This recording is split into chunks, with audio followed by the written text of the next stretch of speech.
እንደምን ከረማችሁ ወዳጆች። ዛሬም እንደ ሰሞንኛው ከተለያዩ ሶሻል ሚዲያዎች የተወጣጡ ሰሞንኛ መረጃዎችን ይዘንላችሁ መተናል። መልካም ቆይታ። ከሰሞኑን የአሜሪካን ፍርድ ቤት ወደ 3 ሚሊዮን የሚጠጋ የኤፕስቲን ፋይልን እንዲለቀቅ አድርጓል። በዚህም በሶሻል ሚዲያዎች ላይ የተፈለፈሉ አስደናቂና አነጋጋሪ ኢሜሎች እየተለቀቁ ነው። ከነዚህም ኢሜሎች መካከል ግርምትን ከጫሩብን መካከል የምላቸውን ጥቂቶቹን ላጋራችሁ። የሶማሊላንድ ነገርም ቀዳሚ ይሆናል። ኤፕስቲን ከ2012 እስከ 2018 ባሉት ዓመታት ውስጥም በርካታ ጊዜ በኢሜሎቹ ውስጥ ሶማሊላንድን ሲያነሳት ነበር። ሶማሊላንድ ስትራቴጂካል እና የንግድ ዕድልን ከፋች ነች ሲላትም ነበር። ነዳጅን፣ የመጠጥ ውሃን ከማውጣት አንስቶ እስከ ሚዲያ ተጽዕኖ ፈጣሪ ማዕከል እስከ ማድረግ እንዲሁም የባህር ዳርቻዋ ብዙ ሀገራት ጋር መዳረሻ የሆነ የተሳሰረ ማሳለጫነቷን ሊጠቀሙባት እንደሚገባ በተደጋጋሚ በኢሜል ምልልሱ ገልጿል። በ2012 ኤፕስቲን በአንድ ኢሜይሉ በሶማሊላንድ የውሃ ኩባንያ መጀመሩንና በበርበራ ወደብ ከተማ አቅራቢያ ፕሮጀክቱ መገንባቱ ፈጣን፣ ትርፋማና ለሎጂስቲክም ቀላል እንደሆነለት ገልጿል። የውሃው ኤክስፖርት ዋነኛ መዳረሻውም ሳውዲ አረቢያ እንደሆነ በኢሜሉ ተጠቅሷል። በሌላኛው የኢሜል ልውውጥ በሶማሊላንድ የፊልምና የሚዲያ ማዕከል መገንባት ሐሳብ ያቀርባል። በግልጽ እንዳሰፈረውም ሶማሊውድ ስቱዲዮስ ተብሎ የተቀረጸ እቅድ እንደነበረም ኢሜይሉ ላይ ተጽፏል። በ2013 ደግሞ በግምት 30,000 ካሬ ኪሎ ሜትር ስኩዌር ስፋት ያላቸው ትላልቅ የነዳጅ ክምችቶችም በፍለጋ ማግኘቱንና ለማውጣትም $50 ሚሊዮን እንደሚጠይቀው ጽፏል።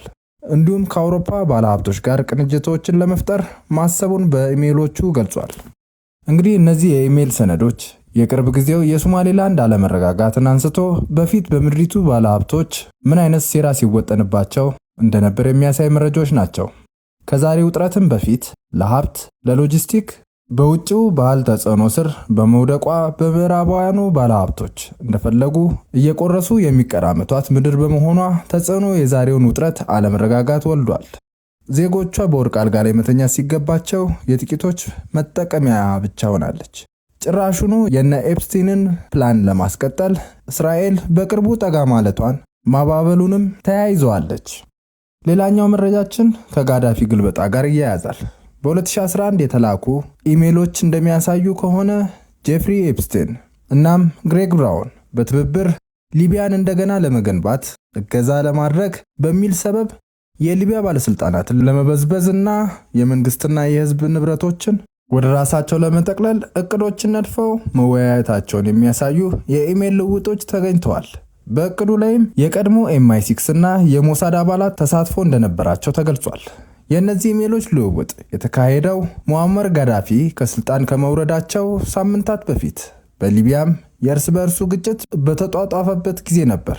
አገዛዙም በስልጣን ላይ በነበረበት ወቅት እንደነበረም የኢሜል ልውውጡ ያሳያል። ሌላኛው FBI በሪፖርቱ ከኤፕስቲን ፋይል ጋር በተያያዘ ስለ ትራምፕ ቃል በቃል እንደተገለጸውም ትራምፕ በእስራኤል እጅ ወድቋል የሚል ነበር። በዚህም መሰረት መረጃዎች እንደሚጠቁሙት ከሆነ ፕሬዝዳንት ትራምፕ ብዙ ቅሌቶች በሞሳድ የስለላ ማዕከል እጅ እንዳሉ ይጠቁማል።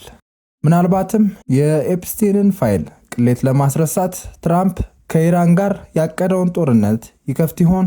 የምናይ ይሆናል። ሌላኛው የአቡዳቢው ልዑል ሼክ መሐመድ ቢን ዘይድ አልናህያን በጄፍሪ ኤፕስቲን ደሴት መገኘታቸውን በኤፕስቲን ፋይል ላይ ተገልጿል። ቻይና ዢጂፒንግ የቻይናው ዩዋን ገንዘብ እንደ ዶላሩ ዓለም አቀፋዊ መገበያያ ከረንሲ እንዲሆን ጥሪ እያደረጉ ይገኛሉ። ሌላኛው የቻይና ሳተላይት በሚድል ኢስት የሚገኙትን የአሜሪካን የጦር ቤዞችን ቁልጭ አድርጎ በማሳየት ያሉበትን ሁኔታ ሁሉ መረጃውን ለኢራን እየላከ ይገኛል ሳተላይቱ። ይህም ደግሞ አሜሪካን ለደህንነቴ ስጋት እየፈጠረብኝ ይገኛል በማለት ላይ ትገኛለች። የቻይና የሩሲያና የኢራን የባህር ኃይል ጥምር ወታደራዊ ልምምድ ለማድረግ በኢራን የባህር አቅራቢያ ተገኝተዋል።